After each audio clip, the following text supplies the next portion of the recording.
Hari ini kita punya tamu spesial,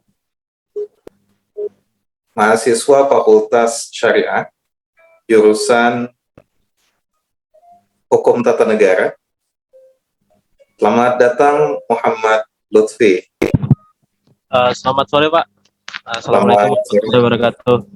Waalaikumsalam warahmatullahi wabarakatuh. Ini panggilannya Lutfi ya? Lutfi Pak, Lutfi. Lutfi, oke.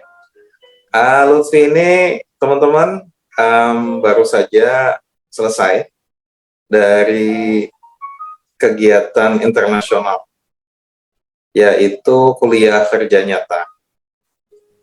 Jadi kalau KKN, kita membayangkan di kampung, di wilayah Kalimantan Selatan. Nah, KKN yang diikuti oleh Lutfi, ini adanya di luar negeri. Nah, jadi tentu ini merupakan kegiatan yang berbeda dari gambaran kebanyakan orang mengenai KKN, paling tidak dari sisi tempatnya. Tapi sebelumnya kita akan berkenalan dulu dengan Lutfi. Nama ulun Muhammad Lutfi, biasa kawan dipanggil manggil ulun Lutfi.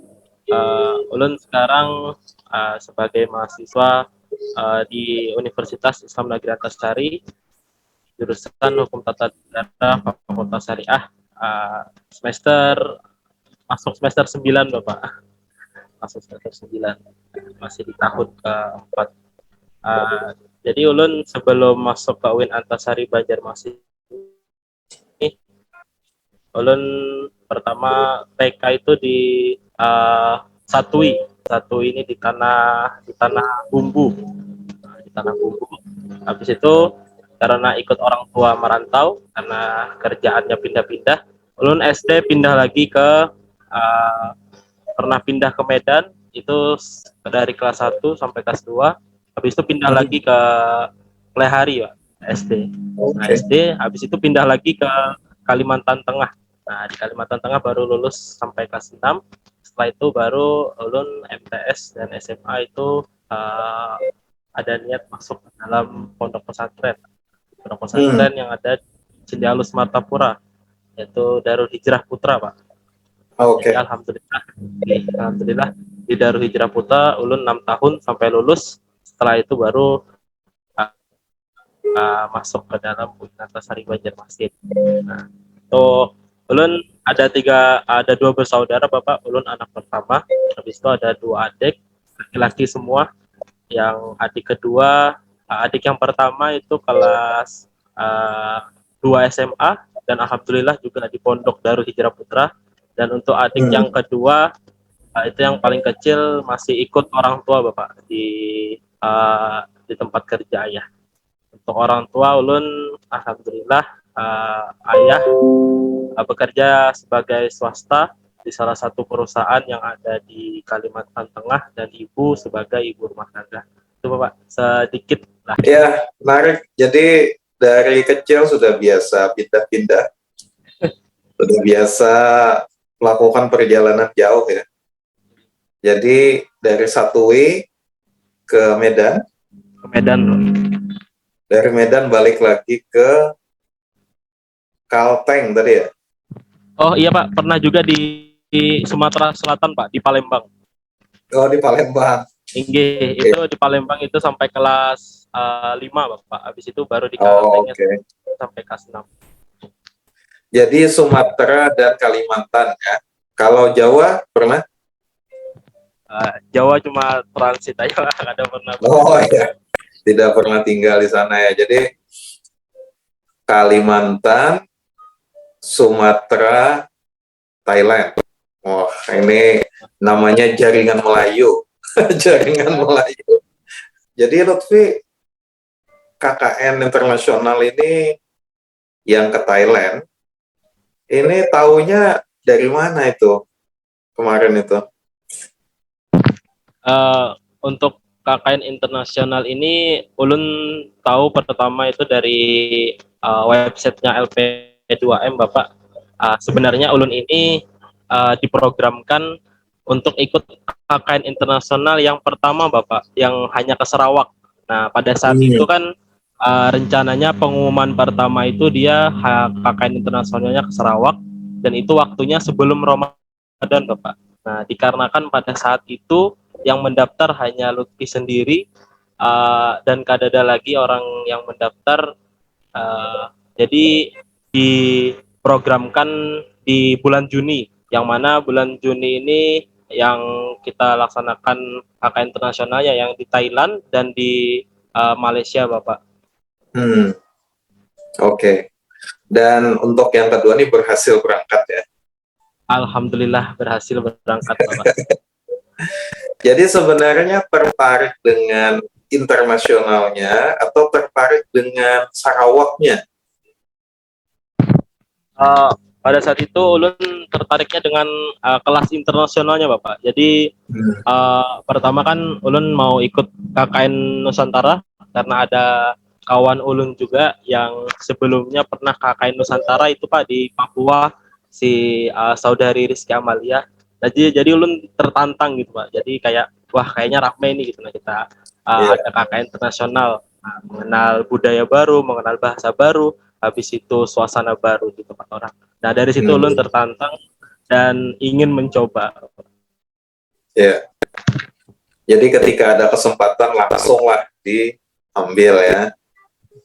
Ya menarik ini. Jadi generasi muda semangat ingin melihat dunia lebih jauh ya. Karena ada peribahasa kan, jangan sampai seperti katak dalam tempurung ya. Jadi yang dilihat cuma sebatas tempurung, padahal dunia itu sangat luas ya. Waktu mendaftar susah kan seleksinya? Waktu mendaftar itu yang pastinya banyak persyaratan-persyaratan yang harus diselesaikan. Salah satunya kan karena kita mau ke KKN di luar negeri, yang paling penting itu paspor ya Bapak. Nah, jadi yang paling penting pertama tuh kita harus punya paspor terlebih dahulu. Karena kalau tanpa paspor kita nggak bisa pergi ke luar negeri. Jadi yang pertama kemarin itu diselesaikan tuh masalah paspor terlebih dahulu Bapak.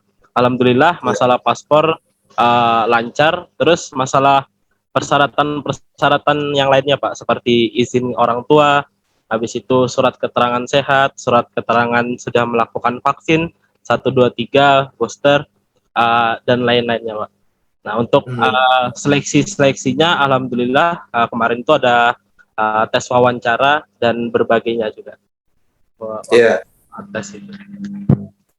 Jadi seingat saya kalau mahasiswa tuh kalau mau KKN memang selalu ada serangkaian tes yang harus dijalani ya. Mulai dari tes keterampilan ibadah, mungkin ada tes kemampuan yang lain, jadi khotib kah, jadi pembawa acara kah, dan lain sebagainya, penceramah kah. Kita akan bicara itu nanti, tapi saya tertarik tadi soal izin kepada orang tua. Karena walaupun Lutfi anak pertama dan laki-laki, tapi mungkin keluar negeri itu bukan sesuatu yang sering kita lakukan. Nah ini gimana nih orang tua waktu pertama kali mendengar keinginan Lutfi ingin mengikuti KKN internasional? Apakah mereka sempat ragu atau seperti cemas begitu? Izin jawab Bapak. Untuk pertama itu ulun sudah berizin itu waktu yang pertama Bapak, yang pas mau ke Sarawak. Nah pada saat itu posisi saya sedang di Banjarmasin, sedangkan orang tua lagi di Kalteng Bapak. Nah pada saat itu ulun terlebih dahulu menyiapkan persyaratan Bapak sebelum ulun izin. Nah, jadi Iya. seolah-olah ada persiapan terlebih dahulu bahwasanya ini ulun serius hendak KKN internasional. Jadi Oke. sambil menyampaikan banyak argumen-argumen juga karena untuk membawa izin kepada orang tua gitu. Jadi pada saat itu ulun izin langsung ke ayah. Nah, karena kan apa-apa kalau soal mengambil keputusan ulun langsung ngomongnya ke ayah terlebih Iya. dahulu gitu. Jadi langsung Mm-mm. izin kepada ayah bicara bahwasanya ulun ada program di kampus itu KKN internasional. Nah, jadi menjelaskan bahwasanya KKN internasional ini beda dengan KKN yang biasanya, yang mana KKN internasional ini kan termasuk ke dalam KKN non reguler ya Bapak. KKN non Iya. reguler yang mana jarang-jarang bahwasanya program KKN internasional ini dilaksanakan. Nah, jadi ulun tertarik, ulun hendak mengambil pengalaman yang lebih banyak, habis itu ilmu yang lebih banyak dari orang-orang yang saudara-saudara ulun yang ada di luar negeri, dan alhamdulillah respon dari kedua orang tua pada saat itu langsung positif Bapak. Cuman Mm. pada saat itu orang tua menanyakan bagaimana kesiapan mental kamu, dengan Iya. sesigap lah saya katakan bahwa saya 100% siap untuk mental, untuk fisik dan sebagainya saya 100% siap. Tinggal bagaimana pendanaannya lagi Bapak, karena kan memang orang tua masih Bapak Iya. yang mendanai. Jadi langsung pada saat itu alhamdulillah respon dari orang tua sangat positif dan mengizinkan, alhamdulillah. Alhamdulillah. Jadi melihat anaknya sangat bersemangat dan serius ya, sudah lengkap persyaratannya, tinggal izin orang tua saja. Jadi terlihat siap banget gitu untuk ikut kegiatan di tempat yang jauh. Nah, ini tadi disebut mengenai biaya yang harus ditanggung ya oleh peserta. Nah, ini bisa cerita sedikit nih, karena saya tidak punya informasi yang lengkap ya mengenai KKN internasional. Jadi biaya apa itu yang ditanggung sama kampus, dan biaya apa yang kamu harus tanggung sendiri? Untuk biaya yang ditanggung sendiri itu seperti pembuatan paspor, Bapak. Habis itu yang pastinya tiket pesawat pulang pergi, Bapak. Hmm. Pesawat pulang pergi. Habis itu living cost kita berada di sana. Habis itu ada asuransi juga, Bapak. Kami Hmm. kemarin diprogramkan untuk asuransi karena demi menjaga keselamatan jiwa ya, keselamatan jiwa. Nanti mungkin itu kita cerita di selanjutnya lah Bapak, untuk masalah kenapa kami harus ada asuransi dan sebagainya. Jadi Ya. untuk biaya itu yang sekitar diprogramkan dari kampus itu kotornya ada sekitar 12 atau 10 juta Pak. Tapi kalau dari kampus ada memberi sekitar 1.850.000, itu kalau di Thailand sekitar 4.000 baht Bapak. Itu untuk kami makan selama di Thailand. Gitu. Oke, baik. Baik. Iya, jadi pada dasarnya KKN internasional ini butuh banyak dana ya, sekitar 10 sampai 12 juta. Tapi pertanyaannya singkat dulu ya, nanti kita tanya pengalamannya lebih jauh. Tapi bayar segitu worth it nggak? Anu nggak? Rasanya ngabisin uang segitu sepadan nggak dengan apa yang kamu rasakan di sana, pengalaman dan sebagainya? Uh, Kalau untuk pengalaman yang saya dapatkan, alhamdulillah sepadan Pak. Sepadan Oke. maksudnya kayak banyak hal baru yang saya dapatkan. Habis itu banyak pengalaman-pengalaman yang sebelumnya saya tidak menyangka mendapatkan pengalaman itu, dan akhirnya saya dapatkan di sana gitu Pak. Selama perjalanan pun banyak juga pengalaman-pengalaman yang saya temuin, banyak pengalaman yang saya tahu gitu Pak. Jadi menurut saya alhamdulillah itu padat dengan Baik, baik. duit. dikeluarkan dengan pengalaman yang didapatkan. Baik. Ya, jadi saya pernah mendengar informasi dari staf LP2M. Jadi dia mengatakan kalau KKN nasional atau Nusantara itu memang ada support dana dari pemerintah pusat. Nah, untuk KKN internasional ini bukan program dari pemerintah pusat ya, sehingga uang yang disediakan oleh kampus lebih sedikit. Ya, jadi bahasa Banjarnya tuh harus bermodal seorang. Tapi yang penting bagi peserta yang ingin bergabung di situ, di kegiatan KKN internasional, dia merasakan bahwa duit yang dikeluarkan itu sepadan. Jadi Bapak punya teman di UGM, dosen-dosen di sana menceritakan kepada saya bahwa kalau KKN, anak-anak UGM itu rebutan pengen ke Papua, katanya. Walaupun biayanya mahal, tapi justru menjadi primadona dan mereka bayar sendiri juga gitu. Nah, mungkin tren seperti itu sudah pelan-pelan menyebar ya ke luar UGM, termasuk ke kampus kita di UIN Banjarmasin. Jadi kemarin berapa orang teman-teman yang pergi ke Thailand? Untuk teman-teman itu ada 12 orang Bapak, dan alhamdulillah saya satu-satunya laki-laki Bapak. Sisanya Masya Allah. Oke, menarik. Ada 12 orang, termasuk Lutfi atau termasuk 13 saya. dengan Lutfi? Oke. 12 termasuk saya. Jadi 11 perempuan, 1 laki-laki Bapak. Dari berbagai fakultas ya? Dari berbagai fakultas. Yang dari fakultas syariah? Kalau dari fakultas syariah yang ke Thailand hanya saya sendiri Bapak, tapi ada lagi teman saya satu Darajatun Fauziah, itu juga angkatan 2019, itu ke Sarawak Bapak, ke Malaysia.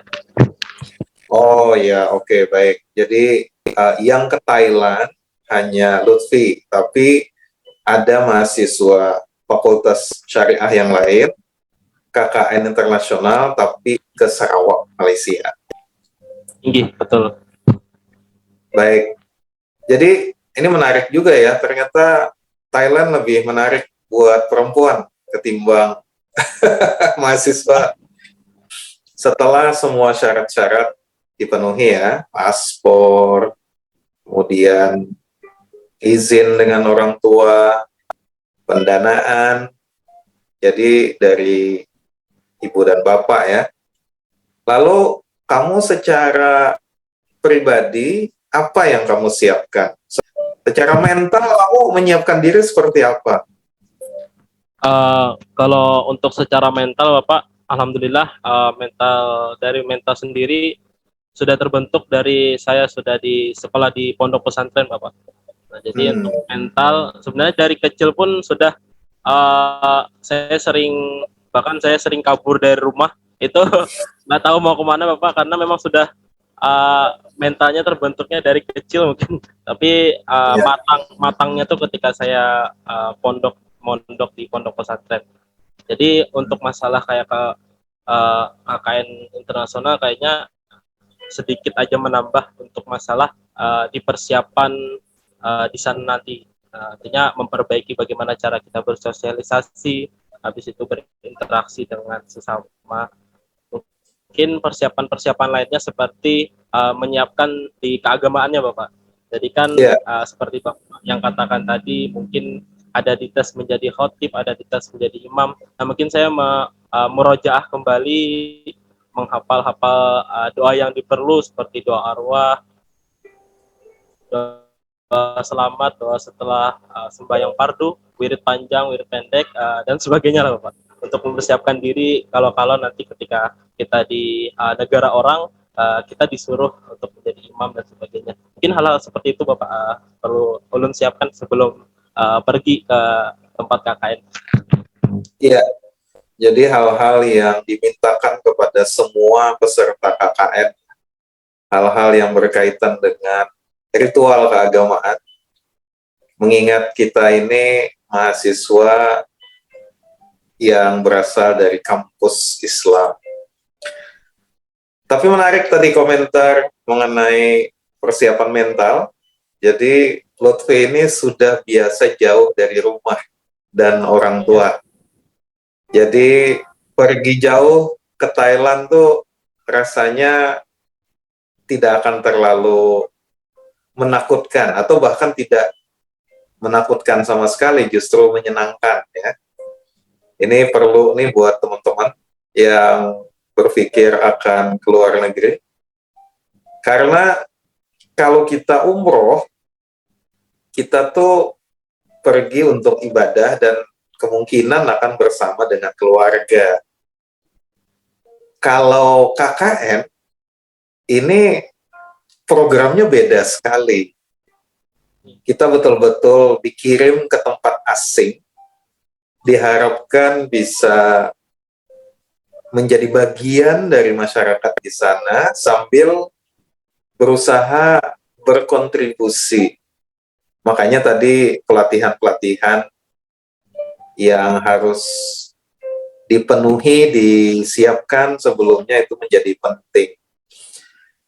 Nah, kalau Lutfi kemarin di Thailandnya itu persisnya di mana, Lutfi? Untuk Thailandnya itu kami ditempatkan di Thailand Selatan, Bapak. Tempatnya di Provinsi Yala waktu saat itu, di Provinsi Yala. Nah, untuk tempatnya di Ma'had Bi'satuddiniyah Yala. Nah, jadi di situ ada di Provinsi Yala itu ada pondok terbesar, kalau tidak salah itu pondok terbesar se-Thailand, Bapak. Itu santrinya ada sekitar 8.000 orang. Itu tempatnya di Yala, di Yala situ, Provinsi Yala, Thailand Selatan. Baik, jadi semua peserta KKN internasional yang di Thailand ditempatkan di sebuah pondok pesantren. Dibagi menjadi 2 grup lagi. Jadi pertama datang tuh kami di pondok Al-Bi'sat Ad-Diniyah itu, habis itu dibagi jadi 2 kelompok. Kelompok pertama ada 8 orang itu di pondok Al-Bi'sat Ad-Diniyah. Habis itu 4 orang sisanya itu di pondok Al-Irsad Libanat. Nah, jadi pondok Al-Irsad ini khusus untuk perempuan, tapi mereka di dalam satu yayasan kebajikan Islam ya lah. Nah, jadi seperti itu. Oh, baik. Jadi kerjasama antara kampus kita itu langsung dengan pesantren itu ya, lembaga pendidikan Islam yang ada di sana. Baik. Jadi orang pondok dikirim ke pondok, kira-kira begitu ya? Ya, betul. Jadi anak pondok lagi, Bapak. Jadi anak pondok lagi. Saya melihat beberapa foto ya yang dikirimkan oleh teman-teman LP2M. Kelihatannya memang muridnya banyak sekali. Itu dari tingkat apa itu? SD itu sampai aliyah? Dari tingkat SMP, Bapak. Oh, SMP. Dari tingkat SMP sampai aliyah. Jadi mereka tuh di sana ngomongnya tingkat awaliyah, mutawasid, sama sanawiyah. Awaliyah, mutawasid, dan sanawiyah. Ya. Tapi kalau SMP, SMA. Kalau di Indonesia sepadan dengan apa itu? Sepadan dengan sanawiyah dan aliyah. Iya, Pak, sepadan dengan itu. Baik, jadi 8.000 orang untuk tingkat itu saja ya. Berarti banyak sekali memang. Iya, betul, Bapak. Baik.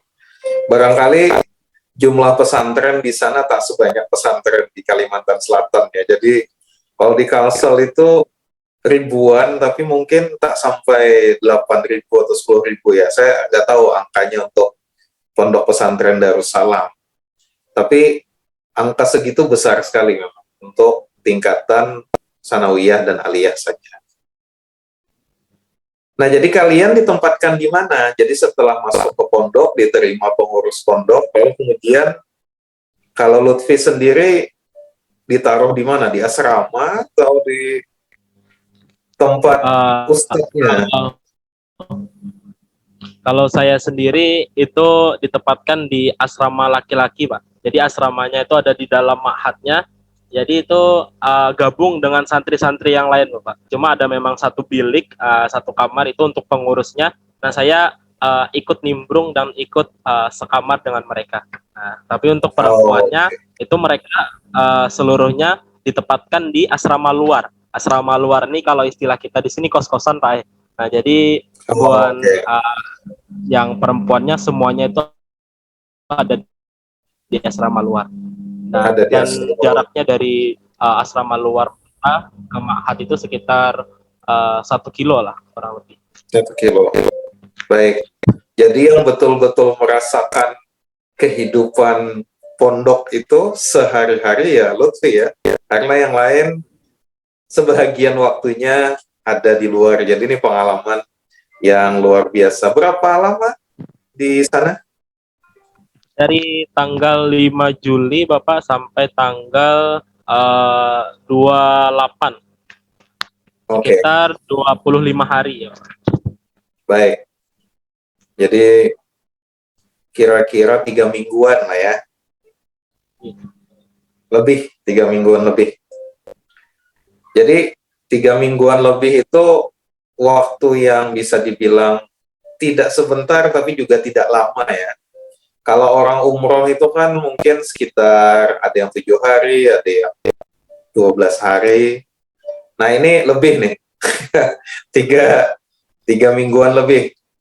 Jadi bisa diceritakan tuh, kalau tinggal di pondok itu, kira-kira gambarannya seperti apa? Kamu ngapain aja di situ?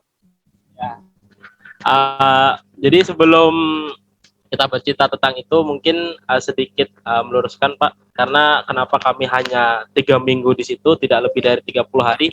Untuk paspor itu kami hanya sebagai wisatawan Pak. Jadi Oh, wisatawan ya, wisatawan ke sebuah negara itu kan cuma sekedar wisata, dia batasnya 30 hari kan Pak. Nah, jadi ya. makanya kenapa kami tidak lebih dari 30 hari, hanya 3 minggu, itu salah satu alasannya. Jadi kami masuk ke dalam sana itu alasannya dengan wisata. Karena mungkin nanti kita bahas di lain lagi, pertanyaan yang lain, karena ada sedikit konflik juga masih di sana Pak, yang masih belum reda, tapi mungkin nanti di lain saja kita bicarakan. Nah, terus untuk untuk pengalaman yang tadi ditanyakan di Mahat, saya berdiam di Asrama Putra, itu dari bangun tidur itu sudah mengikuti kegiatan mereka, Bapak. Jadi dari bangun pagi tidur itu seperti saya juga di pondok, para pengurus, para ustadz-ustadz itu pasti membangunkan santri-santrinya untuk sholat tahajud bersama terlebih dahulu, habis itu baru sholat subuh, dan saya juga mengikuti kegiatan mereka. Jadi bangun pagi itu langsung tahajud, sholat subuh. Setelah sholat subuh itu kita ada halakoh Quran, Bapak. Jadi halakoh Quran itu membentuk suatu kelompok-kelompok untuk mengaji bersama, habis itu memperbaiki tajwid, memperbaiki makhrijal hurufnya di sana, Bapak. Itu setiap subuh diadakan. Nah, jadi Hmm. selain halakoh Quran juga ada biasanya ceramah, Bapak, ceramah yang diberikan oleh ustadz yang ada di sana. Itu setiap subuh. Nah, terus untuk setelah sholat subuh tuh biasanya santri-santri langsung makan. Nah, makan di matam. Matam ini kan tempat makan. Kalau jadi setelah subuh tuh sekitar jam 7 itu mereka langsung makan. Setelah makan baru mereka siap-siap ke mandi. Untuk di situ jam 7:40 itu apel wajib, Pak, apel pagi yang diadakan rutin setiap pagi, setiap jam 7:45. Jadi itu setiap Baik. hari dilakukan.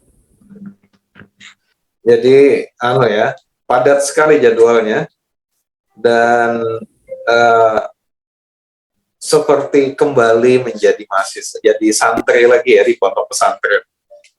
Cuma seingat saya dulu kalau di Indonesia apel itu cuma sekali seminggu ya. Kalau di sana setiap hari. Tiap hari Bapak. Oh, oke. Diikuti oleh Paling semua santri. Semua 8.000 santri Bapak. Nah, kecuali hari Jumat Bapak. Jadi mereka di sana liburnya cuma hari Jumat. Jadi Senin sampai Kamis masuk, Jumat libur, habis itu Sabtu Minggu masuk juga Bapak. Masuk lagi. Dan kegiatan itu berlangsung terus hingga malam hari. Kalau untuk jadi mereka di sana pembelajaran itu dari pagi sampai siang, habis itu istirahat makan siang Bapak, sholat zuhur. Untuk sholat zuhurnya ini bergantian Bapak antara laki-laki dan perempuan.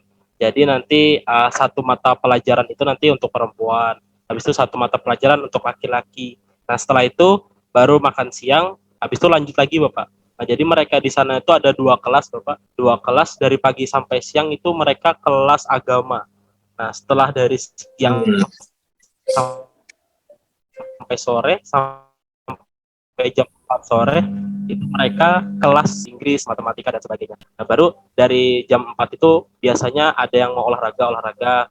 Habis itu ada yang mau keluar, biasanya Bapak ada yang mau beli-beli, ada yang mau nyuci baju, di mesin laundry yang sudah disediakan di ganggang lorong-lorong atau apa namanya ganggang lah misalnya kita di sini Pak itu ada disediakan untuk mesin cuci yang mereka mau nyuci silakan, yang mau jajan silakan. Nanti sebelum maghrib mereka sudah harus yang sebagai santri yang mukim di Ma'had, mereka harus sudah kembali ke pondok untuk mengikuti kegiatan pondok setelah maghrib dan setelah isya. Nah, nanti setelah isya baru mereka boleh lagi keluar Bapak sampai jam 10 baru masuk lagi untuk waktu tidur. Seperti Baik. itu, Bapak. Jadi itu siswanya itu laki-laki dan perempuan ya, 8.000 itu ya. Iya Bapak, betul. Dan semuanya mukim di pondok. Tidak semuanya Bapak, hanya sebagian. Lebih banyak yang di asrama luar Bapak, yang pulang pergi. Jadi untuk yang di asrama itu hanya sekitar 250 putra, 250 putri. Sisanya mereka pulang pergi dari berbagai macam provinsi dan daerah. Nah, itu Bapak. Baik, tapi yang tinggal di luar itu berarti di kos-kosan gitu ya? Tinggi Bapak, di kos-kosan. Jadi mereka tuh kenapa misalnya pagi itu mereka datang ada yang pakai bus, mereka datang ada yang pakai taksi call, mungkin kita sambatannya di sini Pak. Oh, Jadi setiap pagi jam 7.20 atau jam 7.30 tuh di depan pondok tuh pasti ramai Pak, pasti macet. Setiap pagi. Oke. Iya ya, kalau misalnya 8.000 siswa, 7.000 lebih yang datang dari luar, pasti padatnya, Masya Allah. Mungkin lebih padat daripada SD IT Ukhuwah dan SMP dan SMA IT Ukhuwah ya, yang ada di Jalan Lingkar Dalam Selatan itu. Baik, nah jadi kalau dibandingkan dengan pengalamanmu sendiri, waktu nyantri di Cindai Alus Putra, Martapura, dari segi pembelajarannya apakah di sana lebih berat atau kurang lebih saja? Untuk pembelajaran Bapak, Ulun mengakui sendiri bahwasanya lebih berat waktu di pondok Ulun Bapak. Jadi mereka di sana itu karena menarik minat mereka untuk nyantri, untuk menjadi seorang santri di pondok pesantren. Jadi mereka agak dipermudah atau agak diperenak lah bahasanya Bapak. Jadi mereka di sana diperbolehkan untuk membawa handphone Bapak.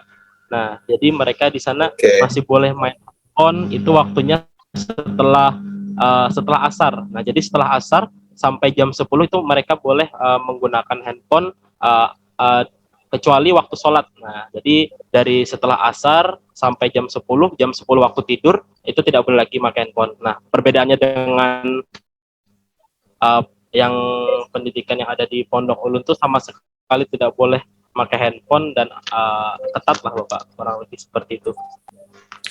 Baik, tapi dari segi kepadatan kegiatannya bagaimana? Untuk dari segi kepadatan kegiatannya eh, itu kayaknya hampir sama Bapak, hampir sama kepadatannya antara pondok yang di Yala dengan pondok Ulun untuk segi kepadatan Baik, kegiatannya. Nah kan pondok yang saya diam itu mereka cuma sampai jam setengah dua Bapak pembelajarannya. Nah setelah itu mereka ada belajar siang, habis itu baru ekstrakurikuler sampai sore. Nah kalau di sini kan pembelajarannya full sampai sore Bapak, sampai jam 4. Jadi ya kurang lebih sama Bapak. baik. Waktu untuk renggangnya itu kan kurang lebih sama juga. Kurang lebih sama. Cuma mesin cuci nggak ada ya kalau di pondok kita ya. Nyucinya harus Ada pakai Pak. tangan. Ini harus bertangan diirigasi Pak. Iya betul, irigasi kalau di Martapura itu. Ya jadi kalau menurut kamu itu pondoknya kategorinya pondok modern, pondok tradisional, atau kalau kayak zaman sekarang tuh kan ada istilah baru tuh, boarding school. Boarding school itu kan sebenarnya terjemahan dari makan. Tapi kan kalau di tempat kita, boarding school itu merujuk kepada sekolahnya anak orang-orang kaya di asrama, dibuat oleh yayasan swasta, bayaran masuk yang mahal, tapi fasilitasnya bagus, dan mungkin gaya pembelajarannya sedikit berbeda atau sangat khas jika dibanding dengan pondok-pondok yang lain. Nah, kalau pondok Diala, tempat kamu KKN ini, modelnya yang seperti apa?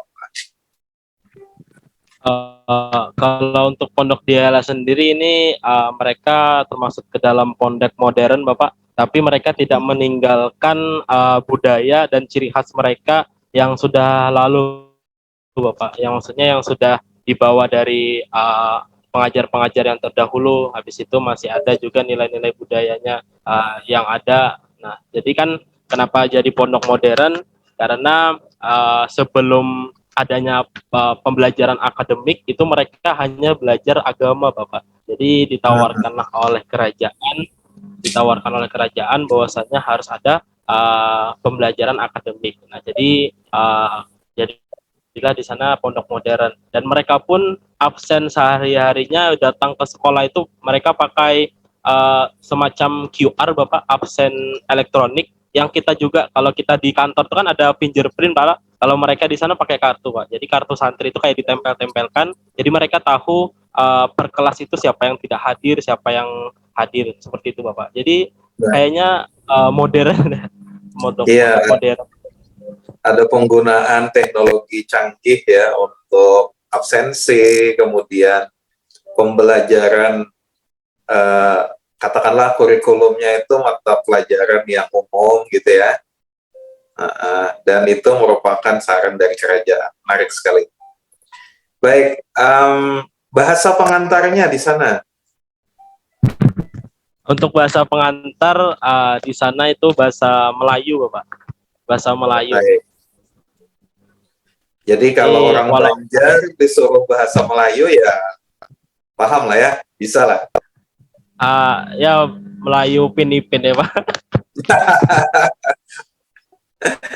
Melayu Upin-Ipin. Jadi saya tahu bahwa beberapa kata itu berbeda ya antara Melayu dan Banjar, tapi secara umum kita masih bisa saling memahami.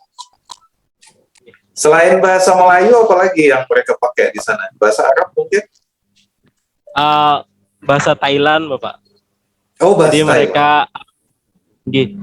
mereka ada yang paham juga bahasa Thailand, cuman ada yang nggak mahir. Nah, jadi mereka paham aja untuk pembahasan Thailand, karena memang bahasa Thailand tuh kayak sepertinya menjadi rutinitas lah Bapak, rutinitas bahasa sehari-hari. Cuman karena di sana banyak juga orang Melayu, jadi kayak sepertinya tercampur Bapak. Nah, jadi kan di Thailand Selatan itu juga mereka banyak yang menggunakan bahasa Melayu, tapi juga mereka ada yang nggak paham bahasa Melayu dan hanya paham bahasa Thailand. Jadi Baik. kayak kita juga mungkin lah di Banjar malah gitu. Baik. Tapi untuk di kelas, bahasa yang dipakai untuk pembelajaran bahasa Thailand atau bahasa Melayu? Biasa digabung-gabung Bapak, karena uh, pelajarnya itu ada yang hanya memahami bahasa Thailand, ada yang hanya memahami bahasa Melayu. Nah, jadi mereka Oh, oke. ketika gurunya menjelaskan Melayu, gurunya juga harus menjelaskan bahasa Thailand. Nah, seperti itu. Oh, baik. Jadi pengajarnya minimal dua bahasa bisa ya?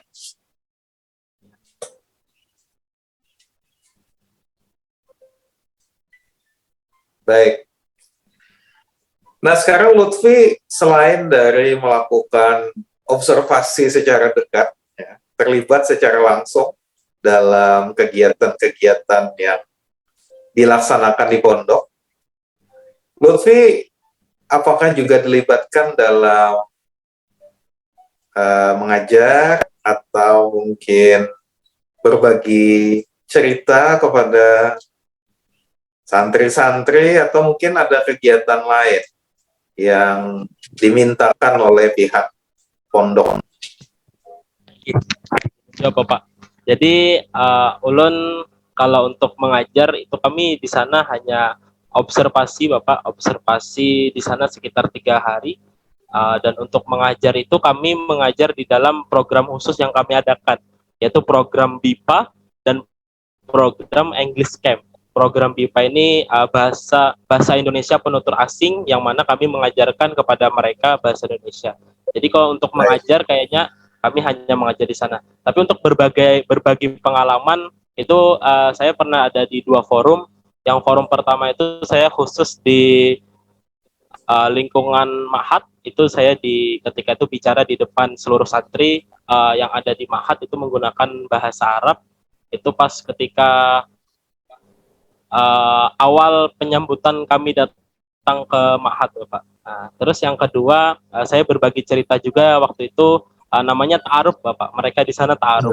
Jadi ketika itu ulun agak agak sedikit ambigu. Ta'aruf ini kan di bahasa kita kayak memaraki binian, Pak lo.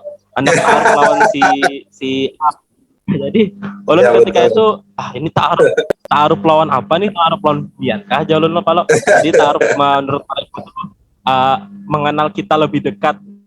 Nah, jadi kan Iya, mereka mau kenal Abang Lutfi ini siapa, seperti itu. Jadi ketika itu ulun bepander di depan masjid, di depan seluruh santri. Nah, terus yang terakhir itu saya diundang untuk siaran langsung di radio nasional Provinsi Yala, Bapak, yang mana itu hmm, didengar oleh seluruh masyarakat yang ada di Provinsi Thailand Selatan. Itu di sana kami mengenalkan diri, mengenalkan tujuan kami ke Yala untuk apa, untuk KKN Internasional. Habis itu mengenalkan kampus tercinta UIN Antasari Banjarmasin, Fakultas mhm. Ulun. Habis itu mengenalkan yang paling penting Banjarmasin, Bapak. Baik. Akan itu budaya dan budaya-budaya yang ada di Banjarmasin. Itu langsung live di radio nasional Dialah itu. Semacam RRI-nya lah kalau kita di sini ya. Ini jujur, Pak. Kan ini yang islaminya. Baik. Jadi bukan hanya duta kampus ya, tapi sekaligus duta Indonesia dan duta Kalimantan Selatan. Alhamdulillah. Baik.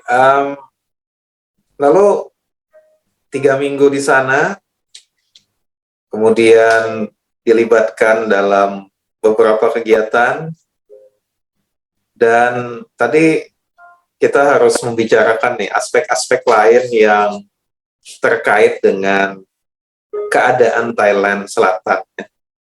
Jadi Thailand Selatan itu tempat penduduk Thailand yang mayoritas Muslim, tetapi mereka sebenarnya adalah minoritas di dalam masyarakat Thailand secara keseluruhan ya.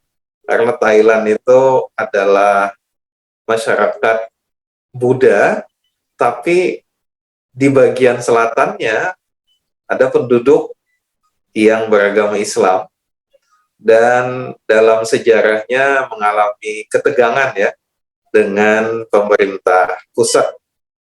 Bahkan ada konflik bersenjata. Nah, jadi mungkin apakah Lutfi bisa menceritakan soal itu?